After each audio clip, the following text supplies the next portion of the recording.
Hello, this video is to review the end-to-end Azure Synapse Power BI demo deployment process.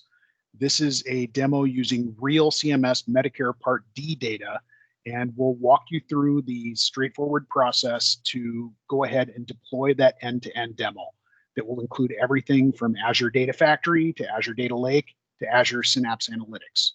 There's another video that we will link in the description below for deploying the Power BI template once you've deployed the Azure solution. My name's Greg Beaumont. I'm a business intelligence technical specialist with Microsoft, and I'm here today with Kunal Jain, who is from the Azure team, and he's a cloud solution architect. I'll go ahead and pass it over to Kunal. Thank you, Greg. Hi, everyone. This is Kunal. I'm a cloud solutions architect focused on data and AI, and today I will be going over some of the steps, what it takes, how easy it is to deploy this environment using PowerShell. So if you come to this GitHub page and you scroll down all the way to the 4 easy steps to deployment, and that's what we'll be going through, these 4 steps. So there are a couple ways how you can deploy this environment. One is either using the Azure portal Cloud Shell.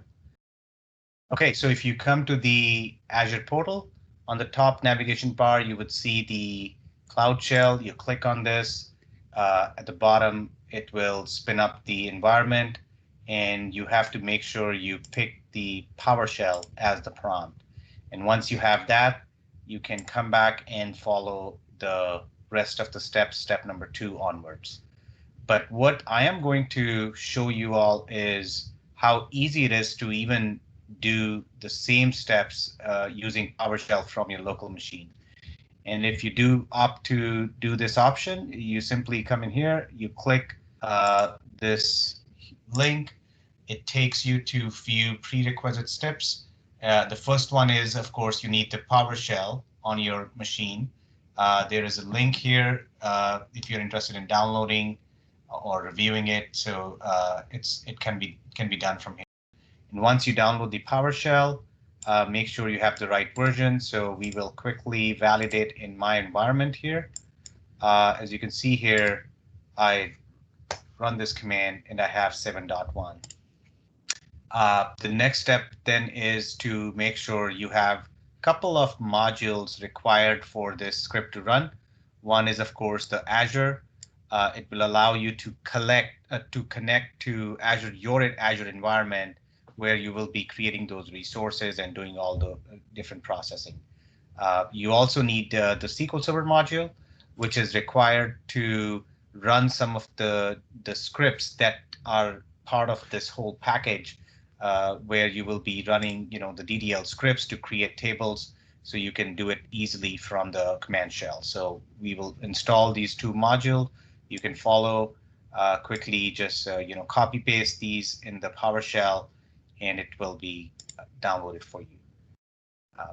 Once you have these modules downloaded, the next step is to make sure you can connect to your Azure environment. So if you just copy paste this in your PowerShell prompt, and you can go ahead and connect to your Azure account. Now, once you have the Azure account created, the next step is to follow the directions back from the README page, which is in this tab. So the next step is now, like I said, is to clone GitHub repository. You can follow the steps here. If I go here, and I'm going to go one level out. And then I just quickly come in here and download this repository.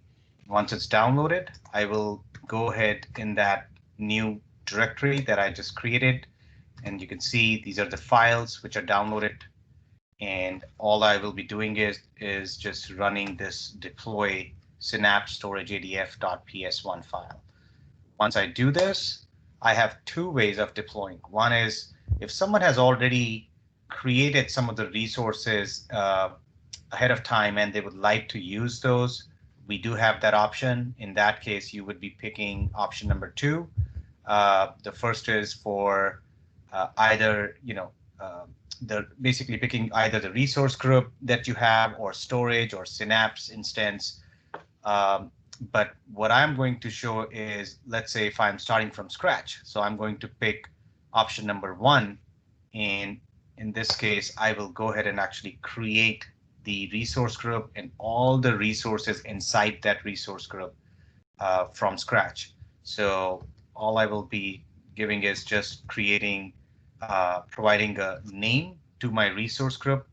Resource group is basically a logical folder, if you will, in an easy way, where all your resources will be created. So I give a name, unique name, and then I will be giving username and password for my SQL instance that will be created. And in this case, I'm going to give a username that I would remember. So I will give that, and the password is also, you want to give a little complex password. And it's not that complex, but at least it needs, at least a special character and a number along with the uppercase in your password. So once I give this, it will run through 15 steps it has. It shows here step 1, which is creating a resource group, and it will run through several of these steps until step 15, where everything is completed, and you would be able to see the result, the final result, that it's ready to go. And at that time, it takes approximately, in my environment, about 1 hour and 5 minutes. And at this point, we'll come back when it's done.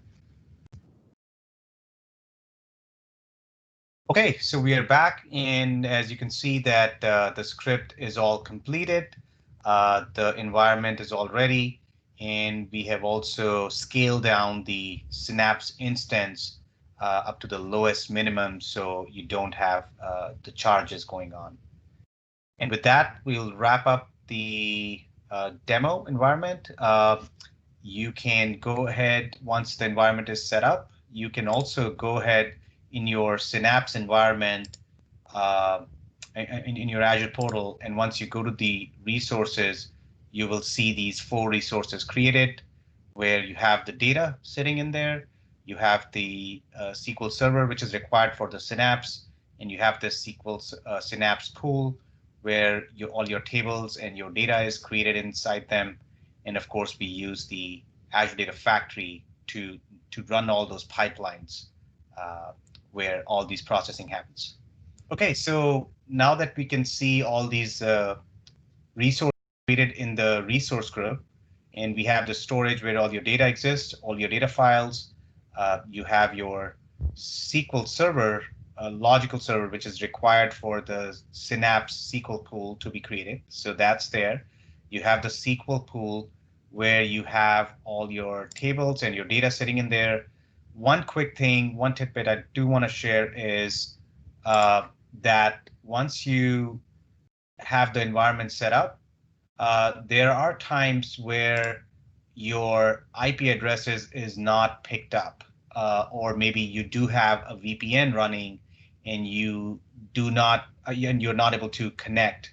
So in that case, I do want to show that all you would do is come down to this page, security, firewall, network, virtual networks, and in here just create IP address 2, whatever, and just provide your IP addresses, whether it's your local machine IP address or if you have any IP address coming from your VPN. And that way, when you enter the IP address, just save them from the top button here, and then you would be able to connect to the Synapse instance from different tools, either your SQL Server Management Studio or Data Studio. And finally, just going back, and the last piece there is basically your Azure Data Factory, where all your pipelines are created, all your ETL so-called jobs are happening throughout as part of the script automatically. With that, I want to end this demo, and I would like to turn it back to Greg. Great.